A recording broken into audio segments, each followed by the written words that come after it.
What is going on, guys? Unfortunately, I have some bad news.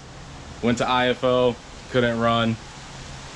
I blew my Clutch Masters stage 4 clutch up, and it's not sounding too good.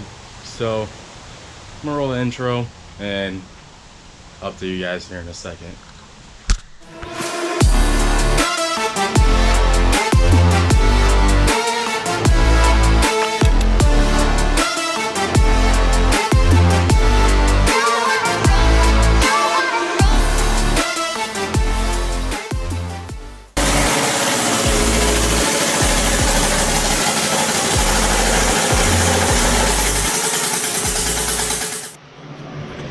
So this really does suck, not gonna lie. I honestly cannot catch a break to save my life, but when I do pull this trans out and I do wait for the new clutch to get here, I will be ordering that either today or in the next couple days. I just want to go ahead and I might try to clean some stuff up while I'm at it. I might try and paint the valve cover in the intake manifold and just get rid of this white. And I might just come and clean some stuff up, like the wiring, maybe delete some more stuff, maybe relocate this catch can to the trunk, just so that way when I'm racing on the track or on the street, none of this coolant overflows in front of the tires, because I will be running slicks for a good amount of time, because there's no good tires on the market right now that are in stock that I can get at the moment. I am looking for 235/55 or 235/60/15 Mickey Thompson ET Street SS's, and those are on back order for a couple months, and by the time I get those in, it's going to be winter time. I don't really plan on driving this car much, but I will 100% be on the slicks at all times, whether I'm on the street or whether I'm on the track.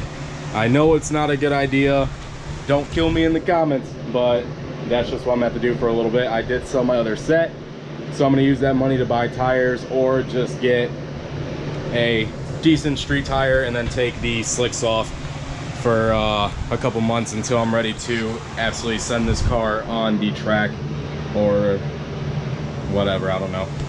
But yeah, just like I said, while I do wait for this clutch to come in, I'm just going to take the time to go ahead and clean some stuff up, because I'm going to have to take the intake manifold off and this blow-off valve and charge pipe and everything off anyways.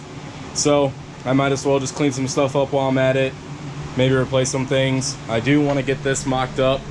This is the K-frame mount. I picked this up from a seller on one of the Facebook pages for a steal, as well as some other parts that I'm getting in the mail. But that's one thing that I am wanting to install for sure. I did order a new timing belt tensioner, so I will be redoing timing once I get the clutch back in the car. And I did order everything I need to make a new hood exit, because since I have the AEM wideband too close to the end, we are getting misreadings on the AFR gauge. For some reason it's reading super lean, even though it's reading rich in the log, but it's because it's way too close to the end right there. So I'm gonna go ahead and get rid of the 90-degree angle and get a 45 out the side. Definitely gonna give it a lot cleaner look. That is a 2.5-inch pea shooter. So I am gonna bump up to a 3 to 3.5-inch pipe, so it should sound a little bit better and help with the flow for the turbo. Before I take this thing down back to Columbus to get it retuned, we're gonna go ahead and just get it dyno tuned on the dyno, and we're just gonna turn it up and get a 4-bar map and tip sensor, get some adjustable cam gears, get all the engine mounts on, fix a couple things. I do have to fix the intake air temp sensors for sure, because for some reason they are not reading on the log. I'm gonna go ahead and try all new sensors at first, and if that doesn't work, then I'll go ahead and probe them. I'm probably gonna probe them anyway since I'm here, and so that way I don't have to waste money on that. If I have to get new connectors or fix a broken wire, then I can do so. But that's basically everything that's going on. With the clutch issue, I heard this noise like a week or so ago, and I thought it was a throttle bearing, not gonna lie, because it was so minor. But it progressively got worse and worse to the point of, like, I don't even want to drive it because it's so bad. And I was gonna take it out the night we got back from Columbus to go do some street racing, and that ended up not going the way I wanted to, just because the clutch just sounded super bad, and I burned a hole in another oil feed line. So I just have a temporary fix. It's a high pressure fuel line that I made. Put some heat wrap around it. It actually works pretty well. Don't know how I trust it under pressure. There's not a lot of pressure on that little feed line anyway, so I think it'll be good. But I was able to find a really high pressure line that I'll be able to use, and it's the perfect length, so it's not extremely long. It won't be in the way of the dump tube or anything like that, so it won't get melted or anything. But I am still gonna wrap it in some heat wrap. Anyways, I'm gonna stop the talking. I'm talking way too damn much. I gotta get to work, so I'm gonna get to pulling the trans out of the car for the, I don't even know what I'm at, 10th time this year, 6th time, I don't know, but let's just get to it.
Niggas on the day, every day I pray.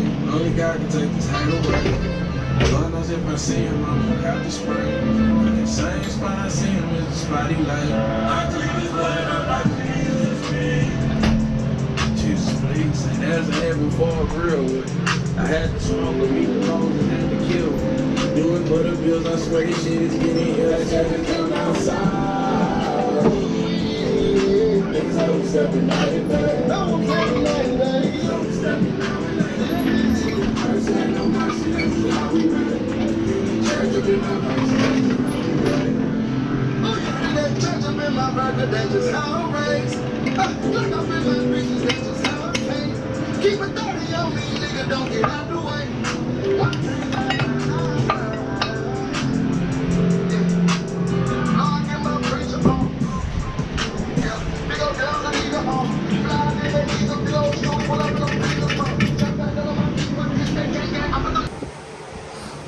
Alright guys, so unfortunately my GoPro did just die as I literally just got the trans out, pulled the GoPro off my head, went to go film the clutch, and it just died. So I'm on my phone right now, but I did get the trans out, as you guys see from the long time lapse. It only took me like a good 40 to 50 minutes or so. I started tearing it apart at 7 o'clock. I had the car on jack stands, but I just kind of, you know, procrastinated for a good hour and a half because I didn't want to do it. But I told myself I'll start it right at 7 o'clock, and I finished it in like good 45 minutes or so. So making pretty good time on it. But as you can see, this is the Clutch Masters Stage 4 clutch. and I'll see if I can get a good video of this, but looks pretty normal, but this thing is completely shot. Oh yeah, she is. Yeah, she's done. So I don't know if you can see that. You can see that centerpiece moving. So that basically just broke away from the clutch disc inside. I'm actually gonna go ahead and pull all these Torx bits off and then pull the pressure plate off and then see what the disc actually looks like inside. So let's get to it. All right, so we got the pressure plate here. You can definitely tell it's got some heat in it. Definitely hot spot it from track use for sure. Here is the clutch disc. Definitely got some wear on the pads. Definitely still a lot of life left. The springs didn't pop out like I thought. They definitely are loose, at least some of them are. Let's see. Well, they were. Some of them look messed up though. Like this one definitely looks screwed up. So you can see in there, that spring is at like an angle. All these are supposed to be pretty much even with the sides. So that spring, I'm pretty sure, was the one that was loose that is now, you know, tweaked. And then this is the center that the input shaft goes in. So you can see this thing was about to basically explode on me. We're definitely making more power than what this thing is capable of holding. And not gonna lie, this is about 500 horsepower on 2,500 miles, if that, and this clutch already gave out. So unfortunately it sucks. Throttle bearing's actually pretty good. It has no play in it whatsoever. The bearing inside feels perfectly fine. We'll be replacing this though with the brand new clutch when it comes in. But yeah, this is basically my issue. If you plan on running this clutch, don't go anything more than what it's recommended for. Honestly, get it for something that's... All right, so I got the clutch pressure plate and the clutch disc off of the car. The flywheel is still bolted up to the flex plate. Anyways, you can see how discolored this is, all the hot spots from being tracked. But other than that, everything is pretty much solid. That could definitely get resurfaced. The flywheel actually isn't that bad. I mean, it has its hot spots here and there, but nothing that a machine shop can't fix. But I'm most likely not going to be running this anymore. We are going to be upgrading the clutches on this car because this is just a modular Clutchmaster Stage 4 6-puck.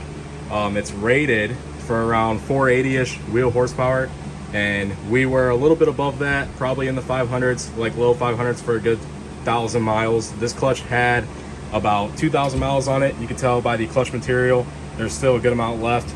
I did notice the springs when I was putting this back in the car, that one was loose, and I'm pretty sure it was this one. And you can see how it is tweaked and basically jammed at an angle when all of them are supposed to be flat against the sides. But that's not what was causing my bad chatter. It was actually the middle of the clutch. You can see how bad this thing is moving. It's actually a lot worse, as you can see on this side. So anytime now this thing was going to basically explode. I'm kind of glad I took it out so that way it didn't explode out the bell housing. But yeah, you could definitely tell how badly this thing was worn. Just like I said, I beat this thing on the street and on the track. But we are actually going to be upgrading to either a non-modular unsprung Clutchmaster's FX400, which is rated for around high to mid 500 foot-pounds of torque and high to mid 600 wheel horsepower, something in that range.